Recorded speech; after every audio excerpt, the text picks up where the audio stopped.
Prostitucioni në Shqipëri ka kaluar prej kohësh nga format e hapura të rrugës tek modelet moderne dhe të fshehta të operimit. Tashmë funksionon përmes qendrave të masazhit, apartamenteve me qera, strukturave akomoduese dhe rrjeteve të eskortave që menaxhohen online përmes aplikacioneve të komunikimit dhe pagesave në kriptomoneda. Të dhënat e mbledhura gjatë një investigimi 6 mujor tregojnë se ky është tashmë një treg i konsoliduar me strukturë të qartë dhe qarkullim financiar që mund të i kaloj 300 milion euro në vit. Një ndër faqet më aktive që operon në territorin shqiptar, si Tirana Escort, jep një pamje të qartë për masave reale të këtij fenomeni. Regjistrimet mujore të personave që ofrojnë shërbime seksuale variojnë nga 1200 deri në 1860 profile aktive, në varësi të sezonit dhe flukseve turistike. Përmes komunikimeve me disa prej tyre, konfirmohet se shumë profile administrohen nga tutor ose koordinator që menaxhojnë disa vajza njëkohësisht në zona të ndryshme të qyteteve. Çmimet e shërbimeve seksuale lëvizin nga 250 euro për takimet bazike deri në 3.000 dhe 3.500 euro për shërbimet luksoze. Në raste të veçanta, shifrat arrin deri në 8.400 euro për një ditë të plot. Pagesat kryhen zakonisht në euro, por nuk mungojnë kërkesat për kriptomoneda, sidomos ambientet ku shërbimi ofrohet vetëm me prenotime të mbyllura dhe me masa të forta anonimiteti. Shumica e vajzave që punojnë në këtë treg nuk janë shqiptare. Flukset më të mëdha vijnë nga Kina, Turqia, Ukraina, Filipina, vendet e Kaukazit, si dhe së fundmi nga Kuba, Brazili, Kili dhe vendet e tjera të Amerikës Latine. Nga komunikimet e kryera, vërehen numra telefoni me prefikse britanike, ruse, turke, italiane, amerikane dhe shqiptare, çka tregon natyrën ndërkombëtare të rrjetit.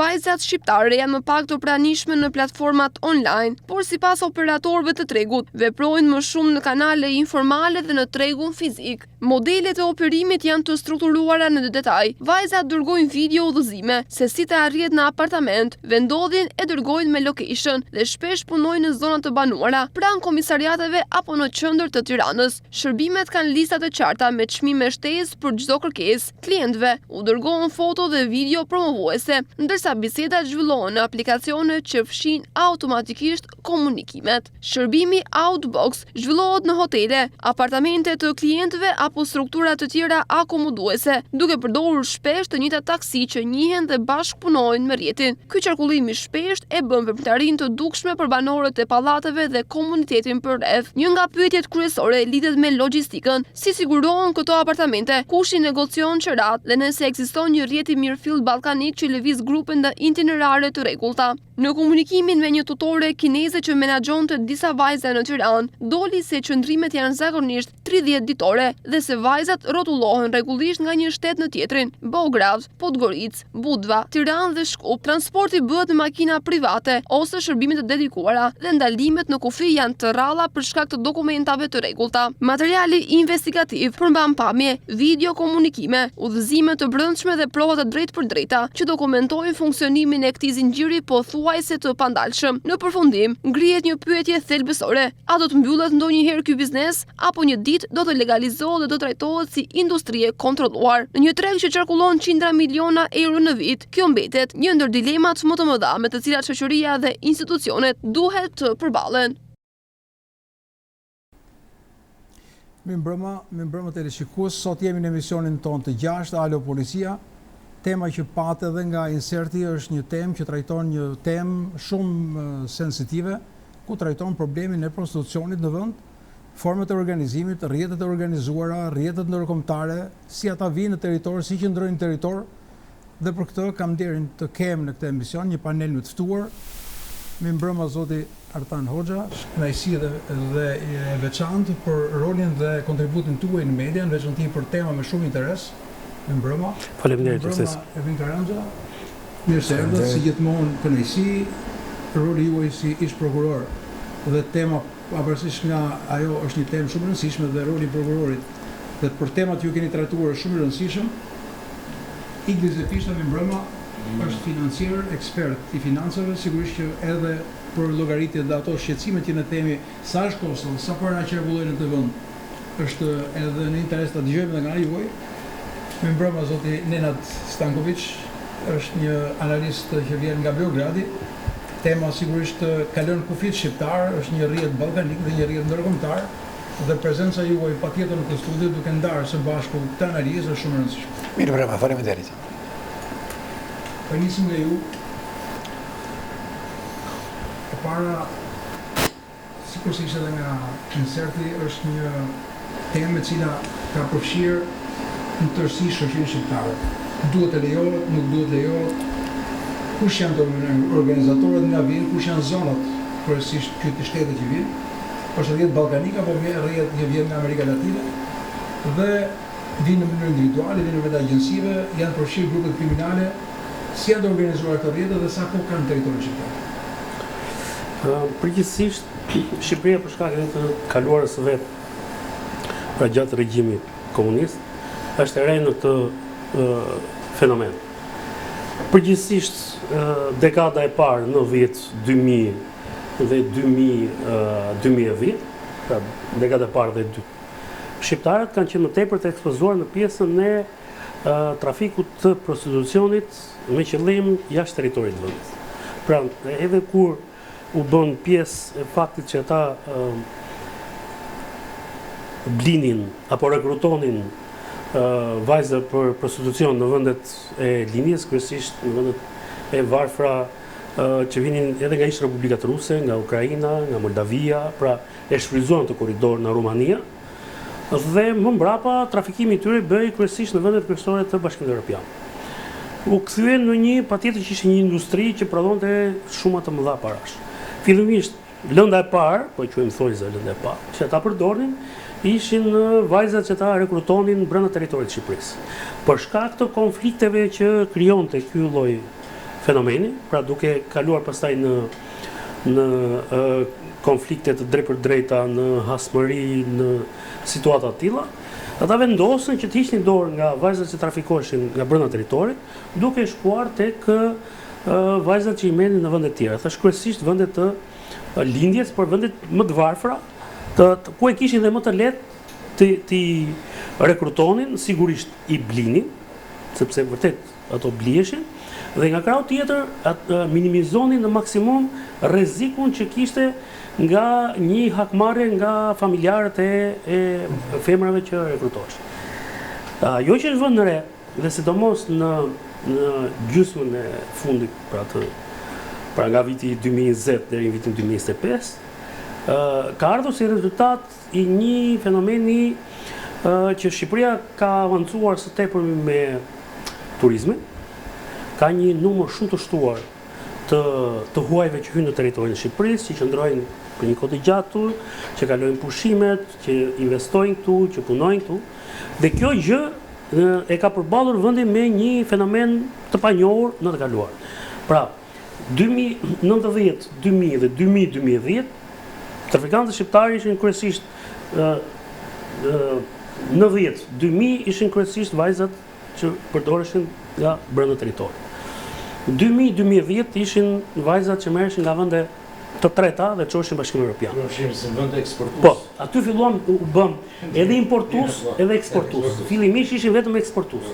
Pastaj u futëm në linjën, duke parë si funksionon dhe duke dashur të shpangin konfliktet dhe rreziqet që silte kur ti merre vajza brenda teritorit. Atëherë zgjodhëm të rrugën tjetër. Vajzat brenda teritorit u krijuan një problematik tjetër, sepse ato bënin denoncime, bënin kallëzime dhe kishin probleme me autoritetet. Edhe nëse nuk të arrestonin, do të duhej të paguaje shumë të mëdha që ti të shpëtoje penalizimin. Dhe nga viti 2010, që është etapa e tretë, deri në vitin 2020, atëherë shqiptarët kalojnë një fazë tjetër, po e humnin kontrollin, atë që bënin pra në rrugët dhe trotuarët, duke shkuar drejt një niveli tjetër, nivelit të prostitucionit elit. Pra duke tentuar që të ofrojnë prostitucion për nivelet larta, për shtresat larta, ku klientela vërtet është më e kufizuar, por marzhi i fitimit flas gjithmonë jashtë. Pra, merren këtu dhe i çojmë aty. Çfarë ndodhi? Rritja në vend e fluksit të madh të turistëve krijoi një treg të ri. Dhe tregu që krijua brenda territorit u krijua disa rrethana. Së pari, ata që ishin marrë, shqiptarët që ishin marrë me këtë biznes jashtë territorit, e njihnin si funksionon kjo industri dhe sollën eksperiencën e tyre, lidhjet e tyre, rritjet e tyre, kontaktet e tyre dhe i futën brenda Shqipërisë. Pra, ata e dinë si bëhet kjo gjë në Hollandë, Itali, Gjermani dhe ato femra që ishin të evidentuara, të ekspozuar përballë agjensive zbatimit ligjit në ato vende, e kishin të vështirë të vazhdonin aktivitetin atje. Dhe ta çfarë bën? Shfrytzuan të lehtësi që ju krijuan në Shqipëri, në Kosovë, në Malinezi, se këto që unë kam ndjekur vitet e fundit, dhe shumë interesante. Vinë femrat e rekrutuara nga vendet e Amerikës Latine, kryesisht Peru, Kolumbi, Brazil, Bolivi, ose nga vendet e Amerikës Qendrore, dhe punojnë 6 muaj në Shqipëri dhe pastaj çojnë 6 muaj në Kosovë. Pastaj ndrohen kur ekspozohen atje i sillin prapë këtu. Dhe nëse janë ekspozuar dhe këtu, pas informacionit tuaj, Amerika Latine është Kosovë, Shqipëri, nuk është në territorë të tjera. Jo. Është shtrirë thash më. Unë po flas ku jemi ne. Pra ku janë, vetëm ku janë shqiptarët. Se kjo është një industri, është si punë grupiereve që përdorin kazinot. Nuk i mbajmë shumë se 6 muaj, sepse ato njihen me klientët dhe krijojnë rrezikun e ekspozimit. Atëherë ti çfarë bën? Bie xhiro. Ti lëviz ato. Ndërkohë në Shqipëri ardhja e madhe e turistëve u ka krijuar lehtësi tani, dhe prandaj janë rastet kaq shumë të kapura kohët e fundit nga policia jon, ku si menaxhere apo si administratore të këtyre vajzave që operojnë në territorin e Shqipërisë, por që vinë nga Azia dhe nga Amerika Latine. Këto janë sot dy burimet kryesore. Nuk është më Europa lindore, por është Azia, prandaj ti në Durrës kapet kineze, në Pogradec kapet një kineze. Jo po merren vetëm këto të Azisë. Pastaj kapet Filipinas ose tajlandeze. Filipinasit kanë ardhur shumë përpara se këto shtetësitë e tjera. Ndërkohë Amerika Latine kanë ardhur kryesisht ato vinë nga Spanja dhe kanë dokumenta spanjolle. Ne me disa vende të Amerikës Latine nuk kemi regjim vizash. Me disa vende të Azisë nuk kemi regjim vizash. Duke mos patur një regjim vizash, ato e kanë të lehtë të hyjnë në territor. Problemi që kemi ne në këtë moment është ne thjesht po përballemi me fenomenin dhe themi wow, sa shumë janë bërë. Por ti kur e ke hapur kufirin, ti nuk e dallon dot qëllimin, nuk e kërkon dot në rinë se sa pse vjen. Cili është qëllimi jot? Ku do rrish? Se mund të ketë një adresë. Dhe ajo ka hyrë në kontakt që në vendin ku është nisur dhe e di fare mirë që do vinë në Tiranë dhe do vendoset në këtë zonë dhe në këtë zonë klientët do t'i sigurojnë në këtë formë. Ai që do t'i jep garanci aty. Garancia jep në dy forma. E para, ti nuk do të rrezikohesh nga elementë të tjerë kriminal, pra je mbrojtur, dhe e dyta, nuk do të rrezikohesh nga shërbimet e ligjit, pra nga Agjencia e Zbatimit të Ligjit. Dhe duhet një garant që e merr përsipër këtë gjë. Dhe sepse ato nuk mund të vinë një nga Kolumbia tani pa njohur Shqipërinë, pa njohur Tiranën fare, ose ku diu ose Durrësin ose Shkodrën, dhe ta bëj individualisht të punë. Nuk e bën dot. Ne jemi një vend i vogël, pra sado që kemi një fluks të madh të turistëve dhe të shtetëve të huaj që qarkullojnë për territor, ne nuk e bëjmë dot vetë të gjë, pra ato nuk e bëjnë dot vetë pa patur një broker lokal i cili i garanton gjithë gjë. Dhe si bëhet pastaj ndarja? Përpjesimi bëhet në bazë të ndarjes të fitimit. Dhe po të shikosh, pavarësisht se ato vinë që janë ndej, ato kanë probleme në vendet e Bashkimit Evropian. Prandaj lëvizin nga Bashkimi Evropian dhe vinë në vende si Shqipëria, që ne nuk jemi vend antar i Bashkimit Evropian. Por marzhi i fitimit për ato pranojnë një marzh më të ulët fitimi, vetëm që të mos kenë penalizim dhe ekspozim. Pra që mos dëmtohen qoftë nga grupet kriminale, pra që mund të tentojnë që ti grabisin, që ti marrin në kontroll, që ti përdorin ata si rrugë fitimi ose si mjet fitimi, por dhe nga Agjencia e Zbatimit të Ligjit. Shqipëria ka një problem tjetër shumë të madh, që legjislacioni në këtë vend është ne jemi akoma nuk i afrohemi dot as kohës zogut. Pra edhe mbretëria e zogut, un kam hyrë në arkiv për kuriozitet për të parë, e ka patur të mbuluar me ligj të mbrojtur dhe të përcaktuar qartë. Madje kam hyrë në arkivat e Gjendarmerisë së Zogut dhe aty gjem ku kanë qenë shtëpitë publike në kryeqytet, cilat kanë qenë prostitutat evidentuara, dhe madje kontrolli ishte rigoroz. Ishte i detyrueshëm çdo muaj dhe ishte i nevojshëm çdo javë. Pra, flasim për mbretërinë e Zogut, ku Shqipëria ishte akoma mutake, pra, duke hedh hapat e parë.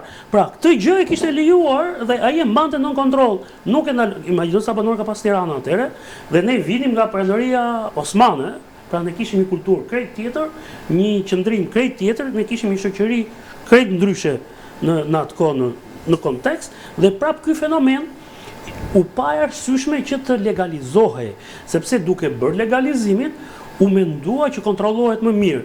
Mbron edhe femrat që mund të kthehen në viktima të prostitucionit, por nga ana tjetër ai mbronte të qytetarët e vet nga ekspozimi i sëmundjeve të ndryshme dhe ai kontrollonte çdo gjë, kontrollonte edhe ambientet ku shfilloi ky aktivitet, kontrollonte edhe femrat që ushtronin këtë dhe ushtronin si profesion dhe ai kishte certifikuara për këtë gjë, po ashtu kontrollonte, mbronte edhe klientelën. Pra, ne nuk shkojmë në një rrugë të pashkelur, po është një gjë që e kemi bërë. Dhe kemi bërë në kohën që ishim akoma ishim në moshën e shtetit. Patjetër ishim në moshën e fillores. Dhe ai sistem kishte zgjedhur këtë formë. Ne sot themi, domethënë, ndodhen para faktit kryer. Dhe habitemi themi, ua sa shumë ka. Ka pafundësisht. Sot në kryeqytet apo në qytetet kryesore të vendit ke pafundësisht.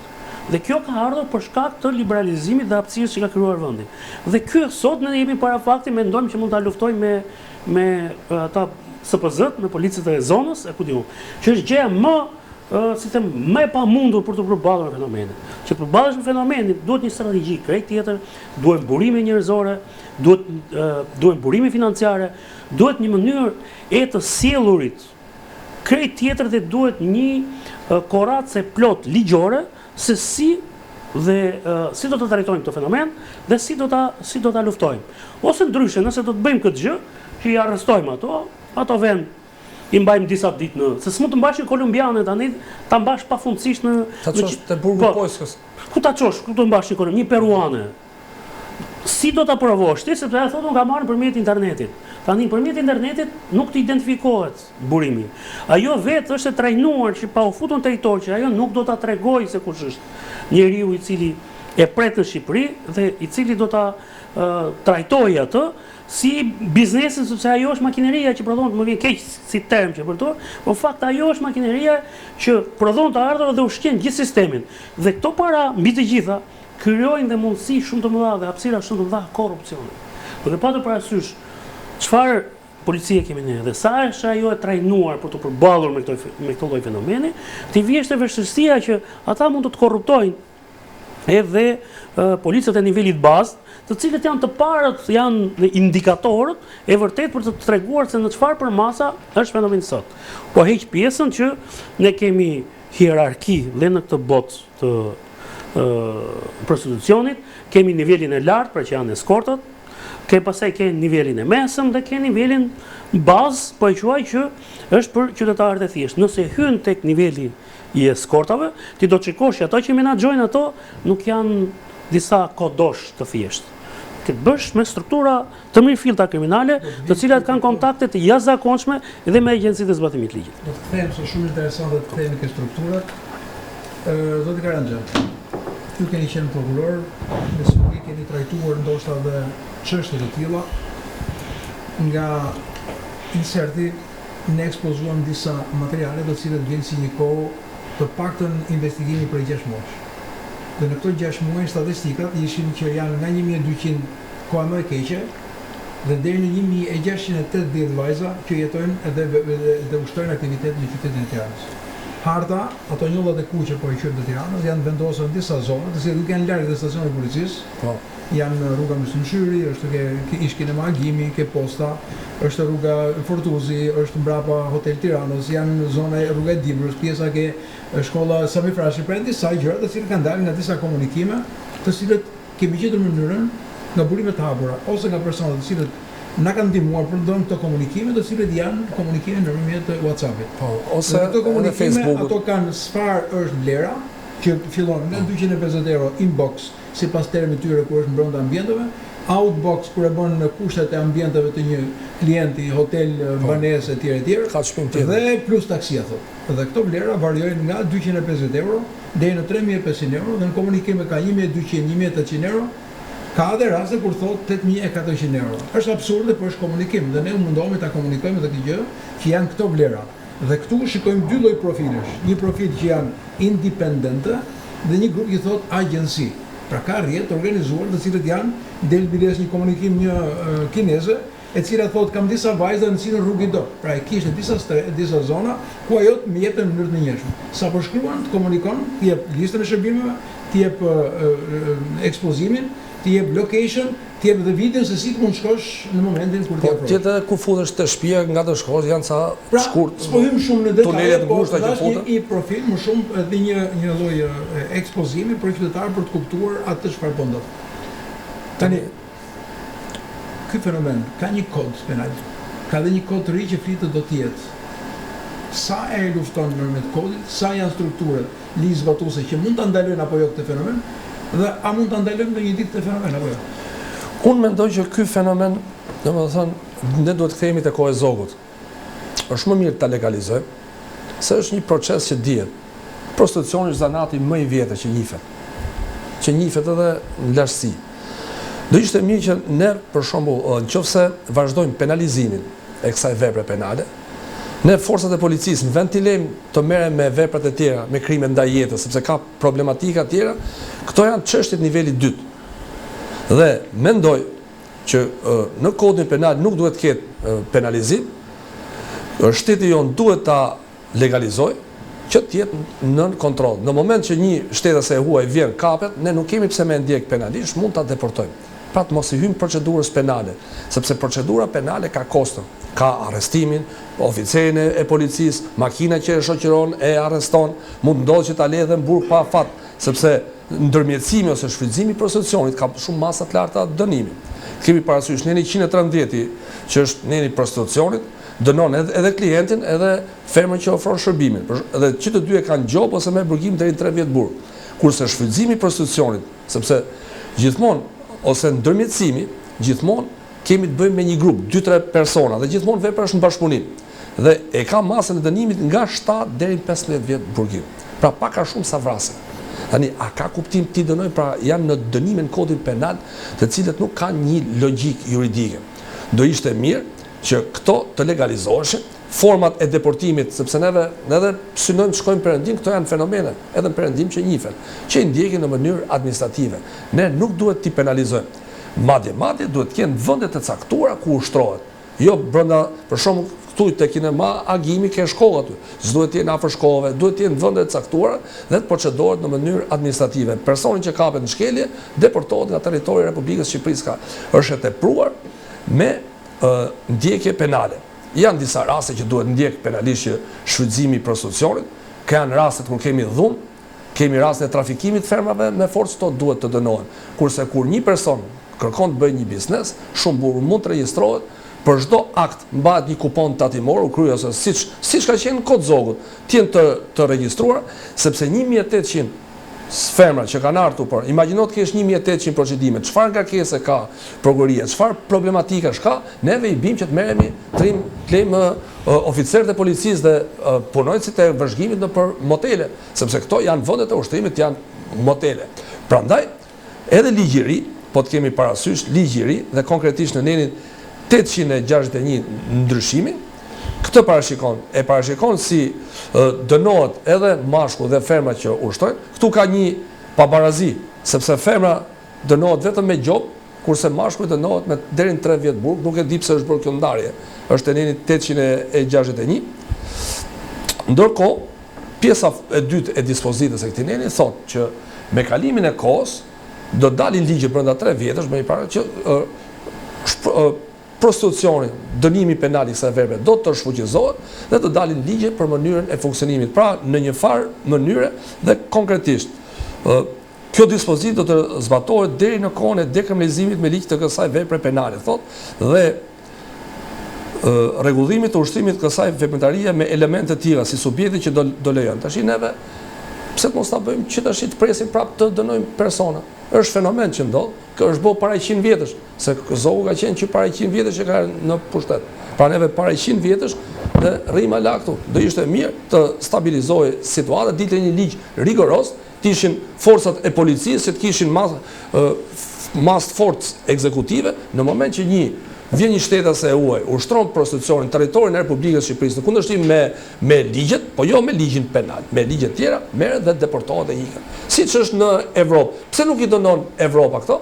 Dhe na i sjellën se ti ishte patuni i madh ato në burg, Sepse ne policinë e shtetit duhet ta çojmë dhe duhet ta angazhojmë ku aty ku ka me vërtet problematika që në rastin konkret po të kemi parasysh siç kemi diskutuar, duhet kemi te krimet ndaj jetës dhe shëndetit, te krimet e tjera që pozicionojnë rendin dhe sigurinë publike, jo ta çojmë policinë e shtetit që ndjeki këta persona. Pra duhet një depenalizim dhe një rregull strikt për ushtrimin e këtij veprimtarie. Theksoj në rastet e të miturve që nuk lejohet, në rastet me dhunë, pra mund të kemi dhunë fizike ndaj femrave, kjo është e patolerueshme, duhet të ketë dënim madje edhe shumë të rëndë, sepse s'mund ta detyrosh një femër me forcë të ushtrojë këtë zanat. Do të rikthehemi përsëri pas një spoti publicitar, do të kthehemi ke zotin Nenad. Pas pak mos u largoni. Jam përsëri tek emisioni Alo Policia, pjesa e dytë. Gjatë kësaj kohe kemi bërë disa diskutime me shpallje problematikat që janë. Nga disa komunikime kemi pasur informacione të cilet lëvizin nga Shqipëria. Koha e qëndrimit në territor është 30 ditë, pra rren një muaj. Ndrojnë zonat e rezidencës, qëndrimet ato që janë B&B, për të mos qenë në të njëjtën zonë, për të mos u spikatur nga forcat e policisë, dhe tendenca e tyre është për të kaluar nga Shqipëria, të paktën në komunikime, del për të vajtur drejt Serbisë, Malizi dhe Shkupit. Gjatë kësaj kohe kam pasur edhe disa komunikime nga Malizi që tregojnë edhe çmimet dhe ato informacione që ne ndam me ju. Zoti Nenad, faleminderit që jeni sot në këtë emision, është shumë e rëndësishme për të trajtuar një temë të tillë.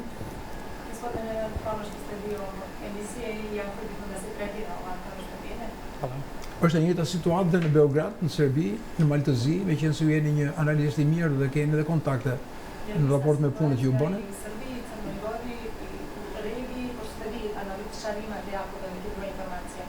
Janë informacione që dhe grupe vinë nga Serbia në drejtim të Shqipërisë apo vinë nga vende tjera. Në Serbi çfarë janë dhe a luftohet kjo nga policia, ka probleme lidhur me këtë rrjet organizuar? Sa i përhapur është dhe çfarë peshe ka? I zanima nas kakva je situacija kod vas, koliko je proširena i kakva je težina takve situacije. Prije svega želio bih zahvalim gospodinu Solti na pozivu u ovu emisiju, svako uvaženim i sagovornicima.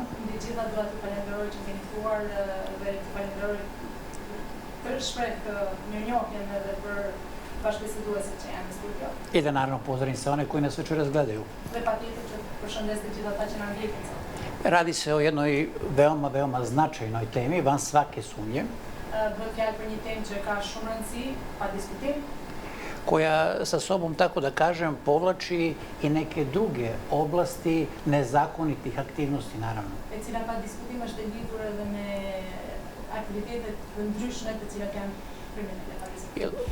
Prostitucija sama po sebi, naravno, nije, tako da kažem, samostalna aktivnost, nego sa sobom često podrazumeva i određenu formu nasilja, bilo da je to nasilje u porodici.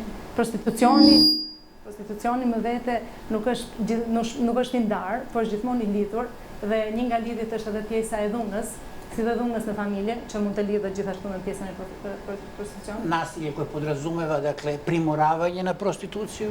Pra dhuna e cila i detyron persona që të merren në prostitucion. Trafiking, ilegalno migracije, o čemu ovdje ćemo također govoriti. Migrim ilegal për cilin do të flasim, do kemi mundësi për të folur. Korišćenje nedozvoljenih supstanci i tako dalje i tako dalje. Përdorimi i lëndëve të cilët nuk janë të lejuara dhe ashtu më të tjerë. U deskripciji situacije koje su uvažene kolege, tako da kažem, do sada iznele, në përshkrimin e situatës të cilët kolegët e nderuar i kanë treguar deri tani, realno nema mnogo razlike među zemljama jugoistočne Evrope. Podrazumevamo tu naravno Srbiju i Crnu Goru. Nuk ka diferenca shumë të mëdha duke krahasuar me shtetet që kemi në rajon, domethënë Malin e Zi dhe Serbi. Možda smo se mi, tako da kažem, malo ranije suočili sa tom temom i sa opasnošću, od ovoga o čemu večeras govorimo. Ne si shtete kemi pasur mundësi që të përballemi shumë kohë më përpara me situata të tilla ose me rreziqe të tilla. Ono što je sigurno jeste da kriminalne aktivnosti u segmentu prostitucije posmatraju, tako da kažem, također jednu širu viziju celokupnog regiona. Ajo çfarë është e rëndësishme është që kjo si fushë shikohet në nivel pak më të gjerë, lidhur me gjithë regionin.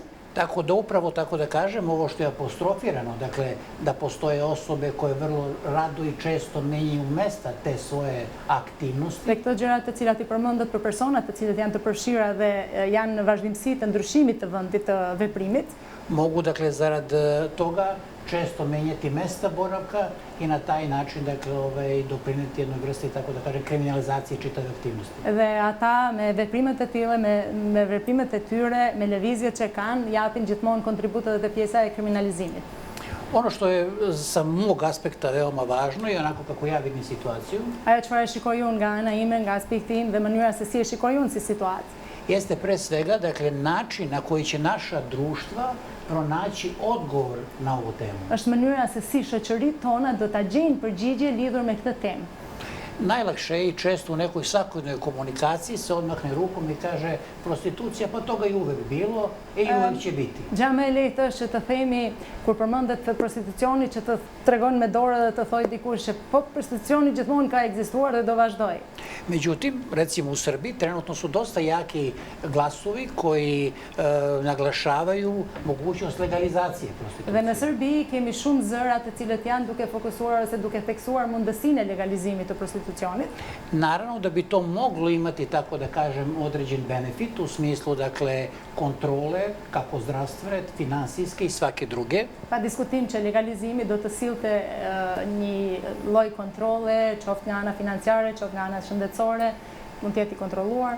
Ali moje osnovno pitanje uvek jeste za sva naša društva u regionu kakvu mi poruku, dakle, sa legalizacijom, dakle, toga šaljemo našim društvima i budućim generacijama. Por ajo çfarë unë mendoj është se ne, si shoqëri në rajonin ton, çfarë përgjigje ose çfarë mesazhi do i dërgojmë shoqërive tona nëse e bëjmë legalizimin, pra nëse e pranojmë legalizimin. Postoje nekoliko modaliteta koje sad imamo, dakle, u zapadnoj Evropi i generalno u svetu.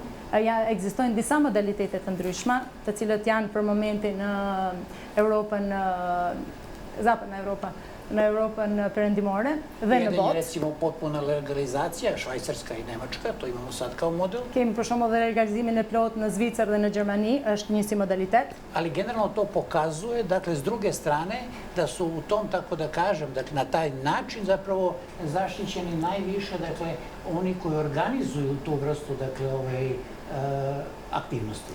Por mënyra e legalizimit ose ajo çfarë ne kemi mësuar nga legalizimi i cili është prezent në shtetet që përmendëm është që të mbrojtur janë vetëm ata të cilët përfitojnë, pra personat të cilat e organizojnë prostitucionin. Iskustva pokazuju da seksualne radnice zapravo nemaju tu vrstu zaštite i da to i dalje ostaje veliki problem. Eksperienca ka treguar që punëtorët e seksit nuk kanë mbrojtje dhe kjo gjë është treguar dhe është vërtetuar.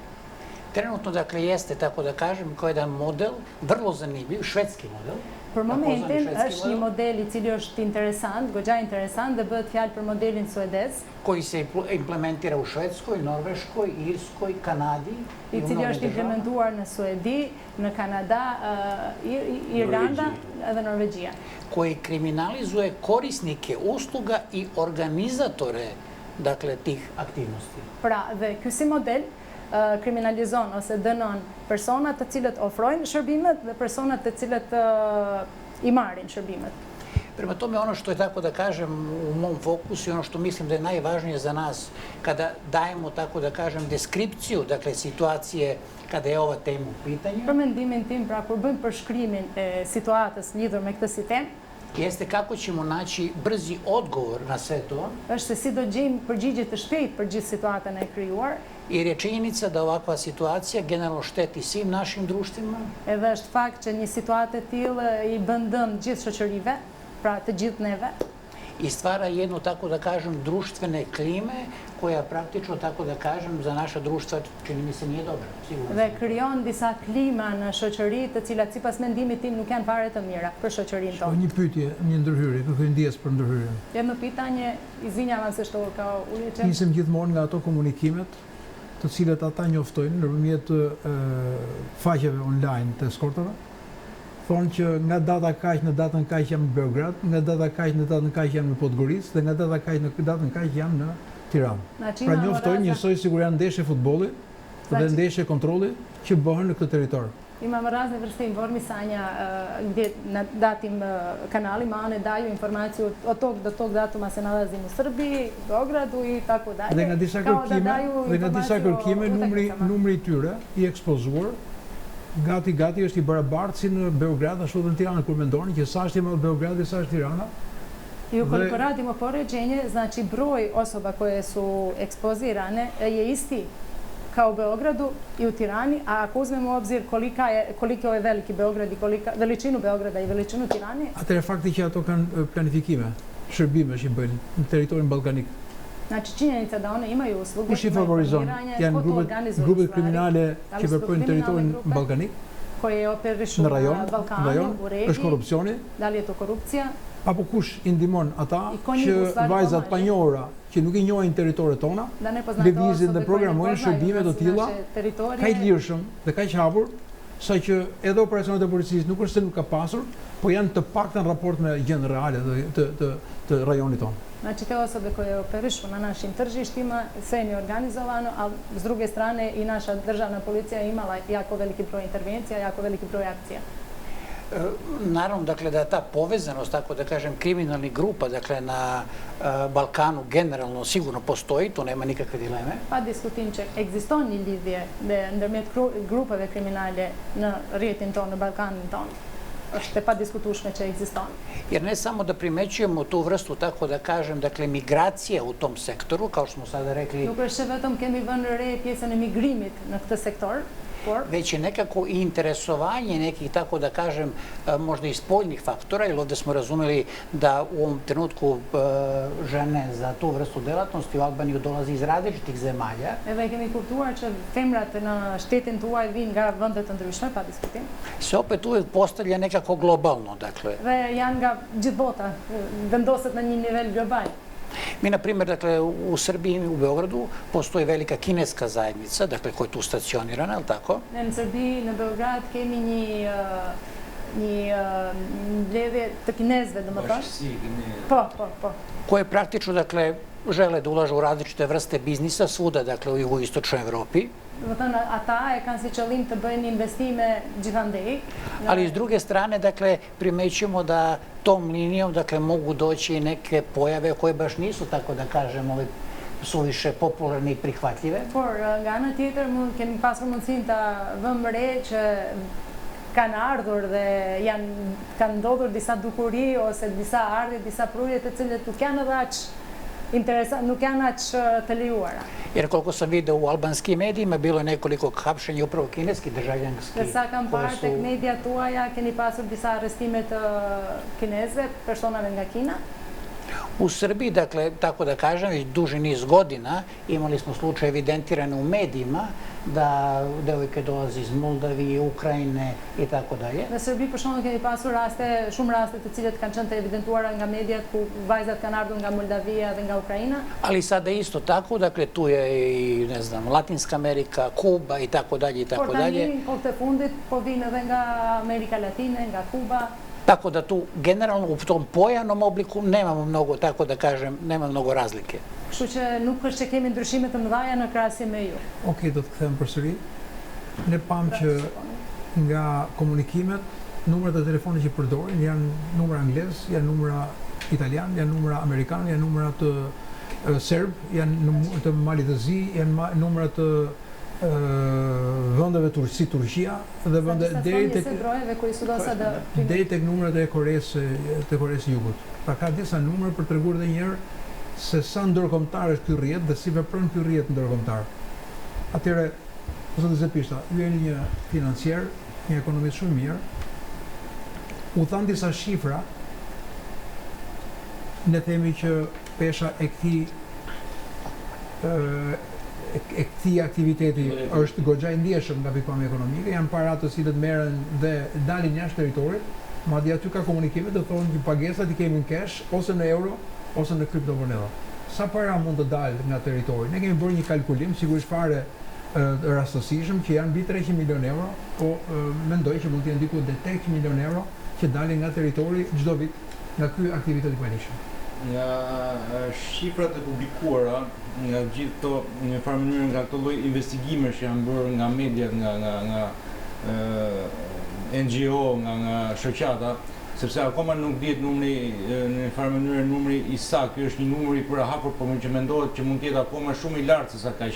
1500 afërsisht mendohet që është vetëm Tiranë. Pastaj në sezon vere numri i këtyre mund të jetë shumë fish, po të marrim parasysh Sarandën, Vlorën, Durrësin, Shkodrën për efekt të turizmit edhe sezonin turistik që është në Shqipëri. Mendoj që shifra është më e lartë.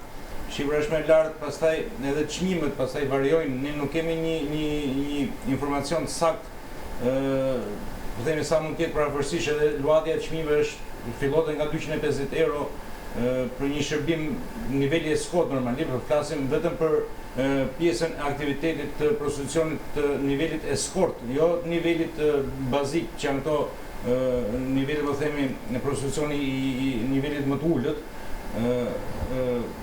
Dim që eskorta pastaj janë në nivele që flasim me shifra shumë të mëdha, dhe nëse bëjmë një kalkulim të këtyre shifrave, shifra shuma do të jetë shumë e lartë se sa 300 milion euro qarkullim vjetor, të cilët ofrojnë shërbimin e tyre, dhe më rëndësishmja është kush i përfiton këto 300 milion euro. Është duke parë këtë lloj aktiviteti, organizatorët, pastaj të gjithë kjo shumë e madhe e parash, valute që qarkullon në Shqipëri mund të komandohet nga rrjete kriminale në farë mënyre, të cilët e bëjnë më të vështirë akoma luftën e policisë dhe të strukturave të shtetit për ta luftuar këtë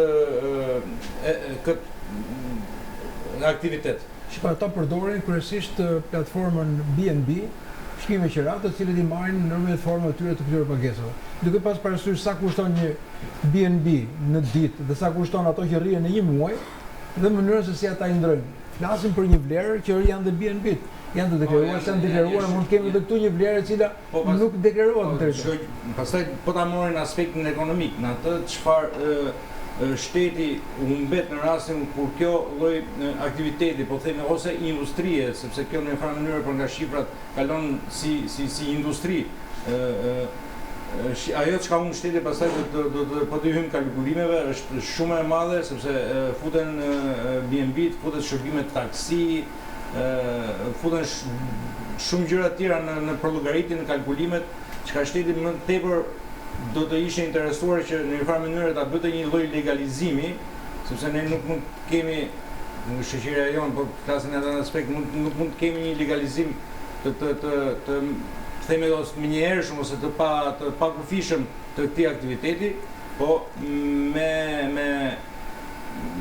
rregulla të përcaktuara, edhe të qarta që edhe në një farë mënyrë edhe shoqëria të mbrohet nga ky lloj aktiviteti, po edhe shteti të jetë kontrollues, edhe në një farë mënyrë edhe gjithë këtë industri ajo ta kanalizojë, po themi pse edhe mos të marri në një farë mënyrë, po themi taksat ose të kontrolluar edhe Airbnb-t e dim shumë mirë, gjithë ato Airbnb sot për sot as shteti është, po thoj jashtoi, nuk i kontrollon dot Airbnb-t. Jo më të këtij aktiviteti, por shteti nuk kontrollon dot as Airbnb të zakonshme. Do të thotë, o të përsëri. Nëse ne themi që këta planifikojnë shërbime të cilët i ekspozojnë nëpërmjet faqeve tyre online, jemi në Serbi, jemi në Kosovë, jemi kryesisht jo Kosovë, po është Serbia, është Malizi, është Maqedonia dhe Shqipëria. Rrotullohen rreth vendeve tona të rajonit. Janë grupet kriminale shqiptare apo janë grupe ballkanike? Kush merret në organizimin e tyre apo janë të huaj që merren në këtë organizim? Teknologjia, avancimi, zhvillimi i teknologjisë e ka bërë shumë të lehtë komunikimin e tyre. Se ne jemi përqendruar deri tani se si e përdorin teknologjinë narkotrafikantët. Po pse nuk e përdorin ata që merren pikërisht me këtë lloj industrie? Pra, teknologjia sot ja ka krijuar mundësinë që një punonjëse seksi, e cila mund të jetë në një ish në Karaibe, në moment mund të krijojë një mundësi për të ushtruar të njëjtin aktivitet me kushte më të favorshme se atje, ta ushtrojnë në Europë. Dhe patjetër që ajo do të vijë. Nuk ka asnjë lloj pengese që të bëjë këtë. Fitimi mund të jetë shumë joshës, Dhe ajo, nëse më përpara ti duhet kishe një kontakt fizik, ose me punojësin e seksit, ose me atë që administronte punojësin e seksit, pra duhet shkonte trafikanti shqiptar dhe të takonte një trafikant rumun, ose moldav, ose ukrainas, për të patur mundësi që të kishte shërbimet e një punojës e seksit. Sot ti hyn bota shumë globale, ti hyn aty në sistem, jep ofertën, merr përgjigjen. Nuk përbënden çudi numrat që përmendë ti. Ata më përdorin çfarë do lloj numri, edhe japonez. Janë në treg të lirë. Dil tek dollari, mbam atë dollari i famshëm, aty bëshin dhe abonime për Sky-in dhe për Encrochatin. Se u bë çudi e madhe, këtu thoshin bëte kaj Sky, 150 euro bëte. 150 euro në muaj, shkoj atje, që tek një nga ato dyqanet e thjeshta që ishte atje, bëje pagesën, vazhdoi programin. Pra, është sot teknologjia ka dhënë një mundësi dhe një përparësi të jashtëzakonshme komunikimi.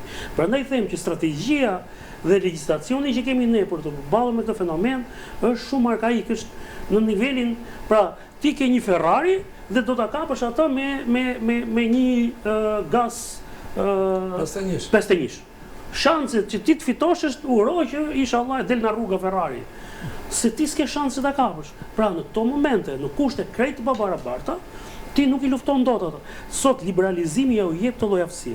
Grupet e mëdha shqiptare, të cilat në të kaluarën e kanë patur biznes prioritar industrinë e seksit, sot ata e kanë kaluar në nivele të tjera. Pse? Kanë kaluar aty ku është margji i fitimit. Këto janë grupe që e përdorin kryesisht industrinë e seksit deri në një farë niveli.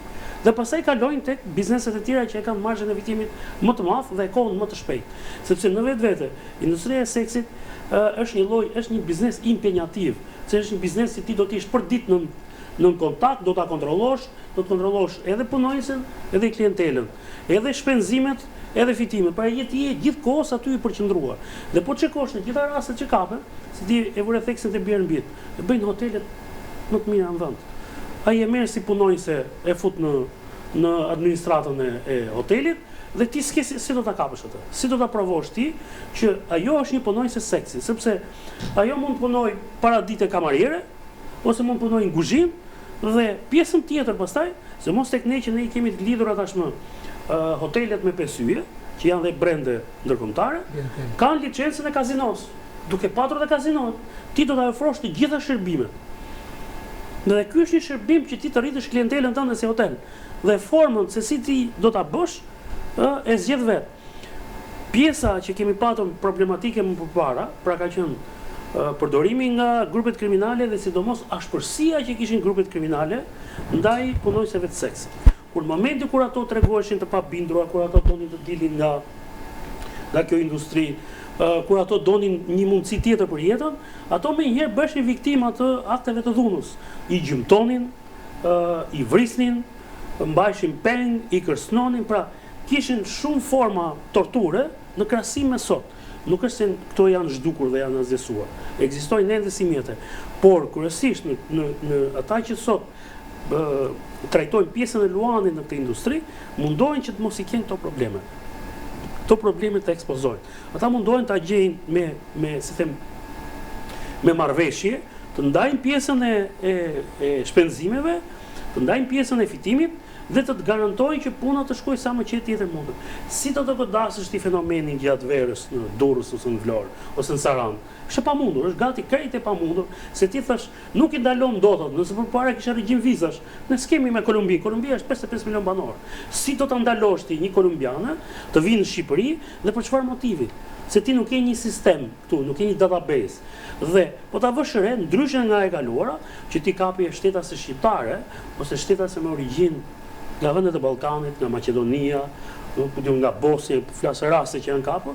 Tani ti e ke zgjeruar kaq shumë hartën sa dukesh që ti je thjesht një pit stop në hartën globale të punonjësve të seksit.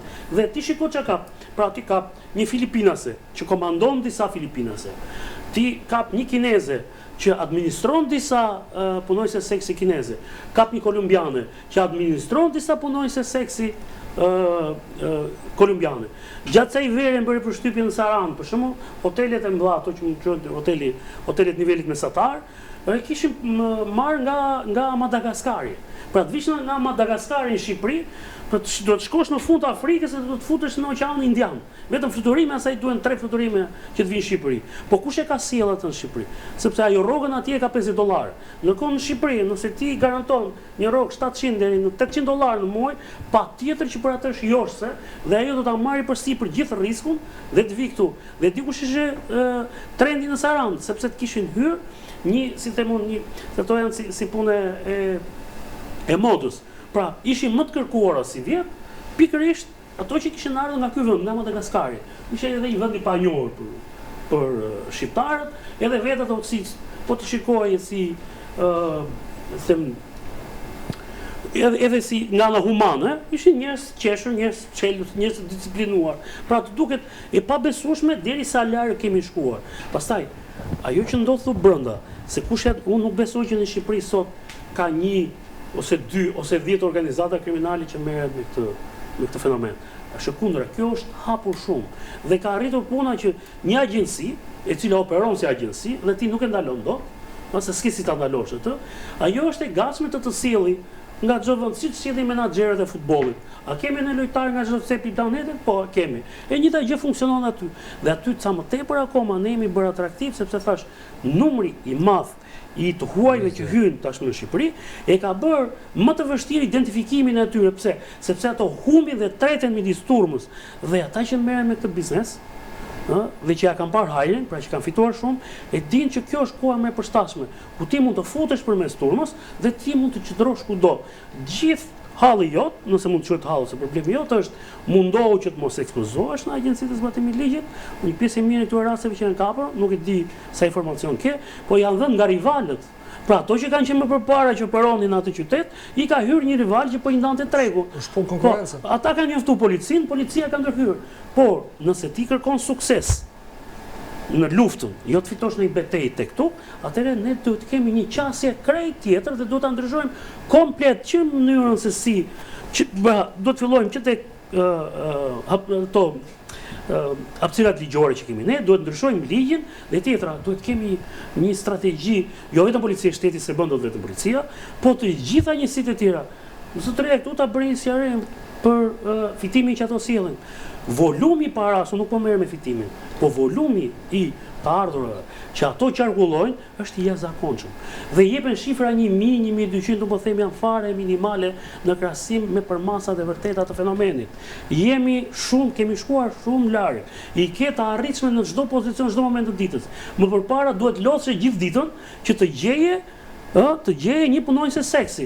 Sot ti e ke me sekonda, hip në çdo shërbim, taksi ose futu në faqe interneti dhe ata e kanë edhe në mos merret vet ai të adreson, shkon në këtë adresë dhe do të gjesh të shërbim. Pra e kemi kthyer si një gjë si ata me motorrat i sillin pica, në të njëjtën formë ti sot dhe me të njëjtën shpejtësi, dhe shpejtësia tregon masivitetin e fenomenit. Pra ne duhet përballemi me të gjitha, po merren para në Shqipëri dhe po dalin jashtë Shqipërisë. Kjo po nisëm të gjëra kryesore. Pra para që fitohen brenda territorit të Shqipërisë, të pataksuara, informale, të cilat dalin nga territori i Shqipërisë, sepse të gjitha ato para do të mundohen ti nxjerrin jashtë, pavarësisht një pjesë e saj do ngjelet në Shqipëri. Por flas në tërësi si fenomen. Ne duhet kemi krejt qasje tjetër. Pra jemi kaq shumë mbrapa me këtë gjë sa me të vërtet thash ai krahasim që bëra pak më parë. Kemi një Ferrari dhe ne duam ta luftojmë tani me një makinë që shkon te minimumi 50 km/h. Përndër shumë, ne tani arritëm në fund të emisionit, përfitoj nga një moment dhe kemi bërë disa promovime, ku pjesa e emisionit sigurisht Alo Policia është në një bluzë dhe në vetë saj ne ekspozojmë atë që ne themi Alo Policia, sa keni probleme drejtojnë strukturave, mos bëni vetë gjyqësi, por kjo më shumë është për ju një grad e shtuar nga emisioni Alo Policia, një kujtim edhe për kontributin tuaj në media. Së pari herë është kontributi që jepet dhe ky kontribut që ju jepni dhe gjithë në bashkë japim nuk është më emision, por është një mision. Dhe duhet shkojmë drejt këtij misioni. Erdhëm në fundin e programit të nderuar teleshikues, po e mbyll vetëm me një thënie. Dikur shumë vite më parë, kur isha në moshën 10 vjeç, kam parë një film italian ku ishte një drejtues policie. Ai vinte vërdall në rrugën e Romës për shkak detyrave makinë policie dhe nuk e kuptonte, nuk e dallonte dot atë që quhet prostitucion. Më vonë ndroi taktikë dhe tha po sikur të lëviz një herë si qytetar i zakonshëm, hypi një autobus dhe lira periferisë Romës dhe pa që ai ishte prezant. Dhe në fund emisioni mbyllet që kur do të ndalojë ndonjëherë ky fenomen. Të njëjtën pyetje bëjmë dhe ne. Kur do të ndalojë ndonjëherë ky fenomen? Faleminderit Artan Hoxha për pjesëmarrjen dhe ato që ju dhat në këtë emision. Faleminderit Zoti Karanja, faleminderit për prezencën tuaj dhe gjithmonë për ekspertizën. Faleminderit Zoti Zepishta. Dali juaj në emision është kënaqësi edhe për ne. Faleminderit Zoti Nenad, ishte një kënaqësi që të ishim bashkë. Faleminderit dashur teleshikues. Në emisionin e radhës do të kemi temën femra në strukturat e sigurisë, në polici, në ushtri, në policinë bashkiake dhe në administratën dhe në policinë e burgjeve. Deri atëherë faleminderit nga unë Fation Sofa. Natën e mirë.